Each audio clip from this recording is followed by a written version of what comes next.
What's up, guys? Welcome back to the channel. I'm Turbo John. We're down here at Randy's shop, RJ Motorsports, his hot rod. We're about to pull the motor out. If you didn't see the last video with his, we were at Piedmont.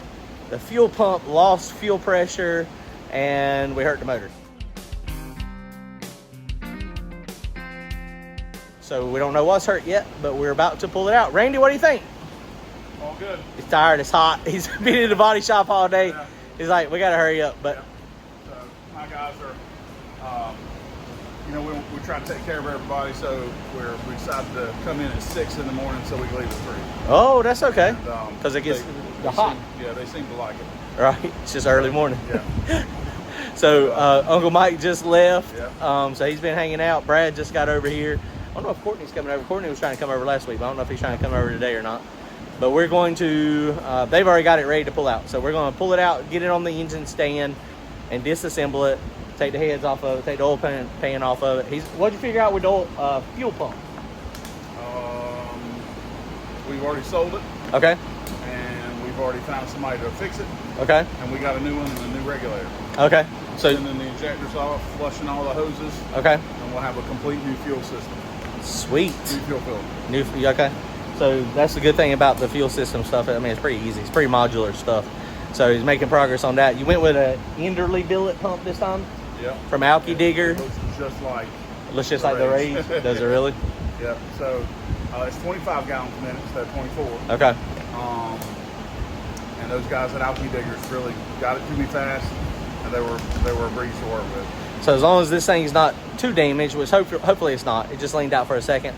He's got spare pistons. We're going to slap the spare pistons in. It rings it, bearings it, and from RFP is supposed to send me all that stuff. So and then hopefully we'll have it in the mail any day now. And then we're going to slap it back together, and then wait till it cools down to go radio racing. Yeah. We might even change rods. Yeah, I mean, how many passes we got on? Well, we had 13 on them before okay. we did when they rebuilt it. Right. Okay. 13. So we're about 50 probably total now. Yeah, something like that. In that range, it's not terrible. All right, Brad just got over here too. Brad. So what? We haven't been super fast. Yeah. So some people count burnouts. Some people count just heat cycles. Yeah. You do a burnout, boom, it's a pass. We'll just give them away to the kids that come up. All right, guys, hang on, stand by.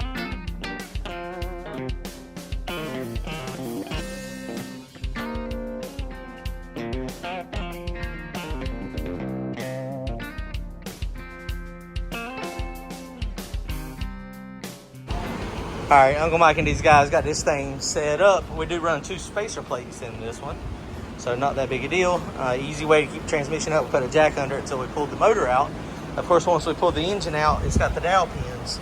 So if you don't have a jack under transmission, when you're doing that, transmission goes plop, converter goes plop, and then it all hits the ground, and then you have a little fit. So don't do that. So what we did is, those are long bolts, so you just stick those through the mid plate, and it's good to go.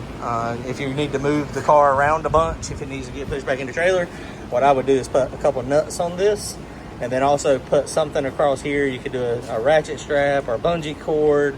A lot of times people will just do like a metal strap across here, just to make it so that the converter doesn't come plopping out when you're moving the car around, because that's a bad deal. So now we got the lines off of it. All this is good. These O-rings, most of them stayed put, some of them moved a little bit, and it's amazing how, like, when they shrink up, how it's like, how did it fit? But it was in there. I promise you it was in there. But now it's like it's not going in. Maybe if I had both hands, I might get it back in. Almost. So that exhaust does the same thing. So it's gonna get more exhaust. O-rings haven't actually blown. So we're gonna go ahead and snatch the valve covers off. Randy's on the way. We got our engine stand over here, so we just got to get the right bolts, the right length for that, and we'll stick that on, and then we're going to start the disassembly process. You see no chunks of material, very easy, so that's good. Usually it's a bad thing if you see big chunks. Don't see any. How big those ports are. Isn't that amazing? These ports are so massive. Race Flow Development. These Victor, what are they? Victor SC2s. Some type of casting when they cast them there. This is a solid hip block, Shelby solid block, so there's no water. It is not billet. Billet block would of course be better. The hip castings are good, but they're not quite as good. So let's keep working on it. We'll show you what we see in a minute. I got standard 5/16 12 point.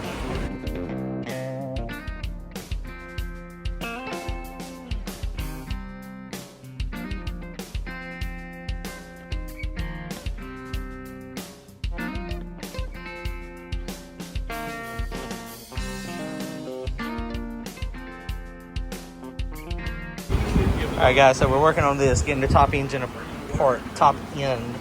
And as we're taking it apart, we're looking at the rocker arms, we're rolling these trunnions, rolling the tips, making sure nothing feels sticky, nothing feels problems.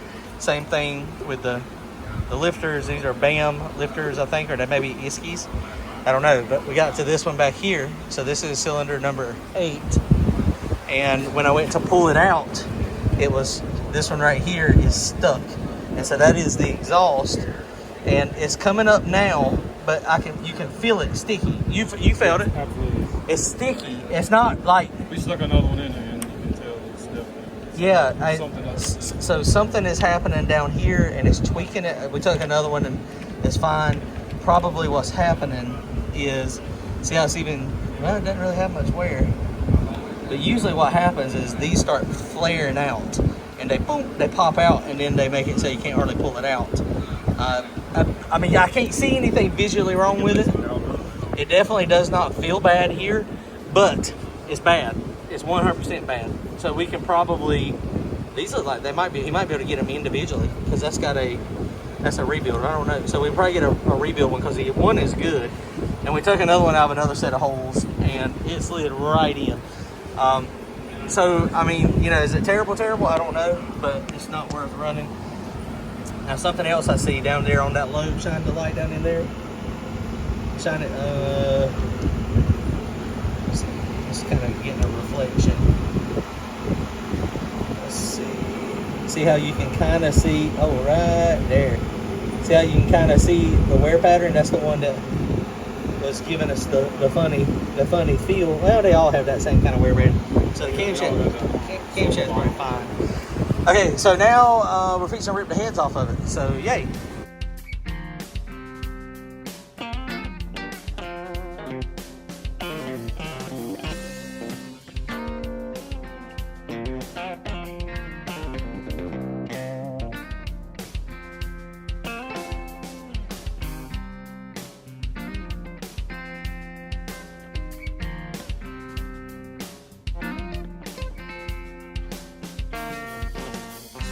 All right, guys, heads are off of it. Pistons move like they should. Usually if you have a stuck piston, you won't really be able to really move it. So this is a hole that was really down. Randy also just found, that's a piece of a valve spring. So it has broken a valve spring. It was in the oil up here. So I would imagine it probably come off one of these back ones. So that's what it looks like. Valve spring is what I would say that is, because it's beveled and round, so that's where they ground it down at the bottom. So heads don't look terrible. They are going to have to go back to the machine shop though. There's a couple things here that are concerned. So you can see in between those valves. Now this one didn't really have a down hole, but that's got a chunk missing. That one's kind of cracked. This is one that was down on compression. That one is missing a piece, but I think what our compression is coming from, you can see how that is, looks like liquid metal went through there. So I think that is torched. Probably it's going to need a valve and a seat, and then maybe welded up and remachined. Deck surfaces, I mean, all this stuff seemed fine. They might have to, I don't know if they have to re-hoop it or not. This is the one that had the lowest compression over here. So this one actually didn't do terrible on compression, but you see it's got some funky looking stuff in it. But this is the one that was really bad on compression.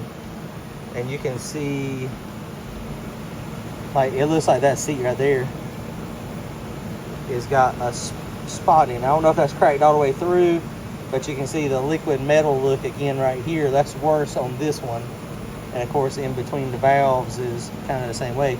And in between the head, like that little sliver of head is there, but in between over here is not there. So I don't know if that's an issue or not. His old, one of his old sets of heads done that one time because there's just not much material there. But so most likely, that's where the low compression is coming from, I would probably say. We're gonna go ahead and turn it over, turn the oil pan, take the oil pan off of it, figure out where the valve springs, which one that come off of. How many passes those valve springs got on them? Brand new. I mean, they're brand spanking new. I mean, we didn't over rev it any. I mean, I wouldn't think. Well, I guess detonation could have caused it, because if it's trying to push up, you got that intense flame front when it's not supposed to be happening. So. What that is called Randy Eller, look, there you go. Okay, let's spin it over, and we're going to pull this one, number 3 and number 7 out, since those are the ones that had the lowest compression. And that's what we were looking at. You can see the ones with the lowest compression. So number 1 had 170, 140, 85, 160, and then 150, 120, 30, and then 150. So clearly number 7 was the worst. So that was this one back here. So that's the one we're gonna pull out first. Hang on. All right, guys. So if he's gonna pull that over, Courtney just got over here. Look, you ain't seen Courtney in a while. He's still alive. He's still around. He's got a crazy build happening. So go check it out. What is that? A 49, 48, 46? You done forgot. 49 Plymouth. 49 Plymouth. It don't look like a 49 Plymouth no more. No more. But yeah, Courtney, when's yours going to the interior? Say by the end of summer. So summer is on Wednesday into summer. August. I don't think upholstery guys are like painters. Oh. They take your car for 2 to 3 months, so you don't know exactly. Because you don't know exactly when. I guess it's all depending. Are you about done with your side to get it to him? The interior's done. Almost done with the shell. All right. It's a lot of work. Have you got all the inside done to where he can do his stuff? You better hurry up, because what if he calls you like next week? Sounds like this weekend Courtney's gonna be doing the inside. I started losing sleep like a couple weeks ago. Oh. Because that I know how also painters are. If upholstery people are the same way, he's gonna call you and say, "Hey, I'm ready for you." If you ain't ready, he's gonna go to the next, and then you're pushed back. So go check him out, the Paint and Paper Hustle. So it's gonna be wild. I can't wait to see what it is. These pans are aggravating here because of this. I normally like to not flip them upside down, but Randy's gonna get oil all over him, and he's also got this nice drip tray, so it's not gonna be that bad. Hang on. Y'all ain't beating it hard enough. Hit it harder.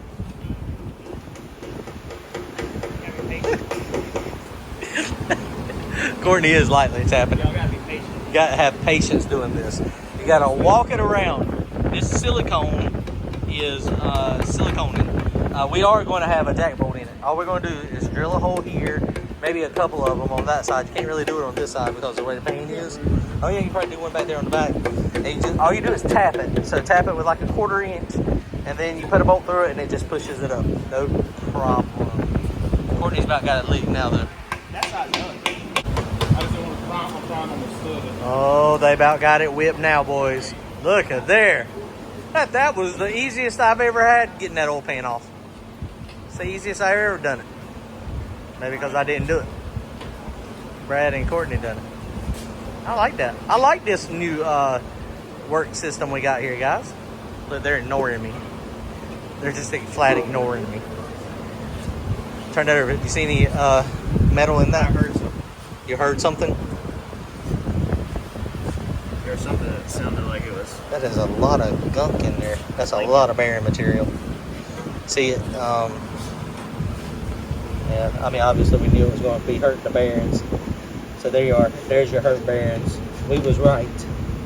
See all the little bearing material, all the gold, that gold and copper looking stuff. That is rod bearing. Yep. Dang. I don't see any big chunks of it, but it may have felt. You see anything where? Oh, it's another valve spring. Courtney, that's another valve spring that you. That's what I heard. Yep. And we did find. So it broke multiple valve springs. And there is the piece that is chunked off right there. So it's got Looks like 2. So let's pull, let's turn it over and get this one up, Brad. Since this is the one we know detonated the worst. Oh, y'all can't even see that, my bad. I had it zoomed all the way in. The hell, what kind of YouTuber am I? Okay, we'll turn this back over, get these up, and we're gonna take these 2 pistons out. Okay guys, so we're just cleaning it up, fixing to flip it over, and so this is the one that had no compression. Do you see why it has no compression? It's gonna need a sleeve. For sure, it's gotta have a sleeve in it. It has killed it. Now if we had a Hemi, if this thing was a Hemi, we would have a tool, we could pop it out and pop one in. I got a hammer and scissors. I mean, I'm not kidding. We definitely would have Hemi, we'd probably have 2 Hemis. If we could afford one, we'd have 2. Right. Right. So that's the only one I see so far, but we're fixing to take these pistons out. Obviously that piston is probably destroyed too. That is why we had no compression. That's why it would not hold right there. So the heads may not be bad. The heads might not be as bad as what we thought. So obviously they're going to the machine shop. Obviously this is going to the machine shop. All right, boys, well, we are done for the night. So Randy just got off the phone with RFD, so he's going to be taking it back up there to him. We're just going to stop here since, we can't just, it's not as simple as just running a Barry home through it, putting new rings and bearings in it. So it's going to need rings, bearings, probably at least 1 piston, which he's got 2 pistons that they ordered. They ordered 10, so that's good, but it's going to need a sleeve. Looks like that's all it's going to need, and probably a little bit of work on those 2 heads. But the heads may actually not be bad, what we saw in the cylinder there. The other one I didn't look at as close, the one across from it. It was still kind of low, but it wasn't as low. So I guess we're done. Comment, like, and subscribe. See y'all.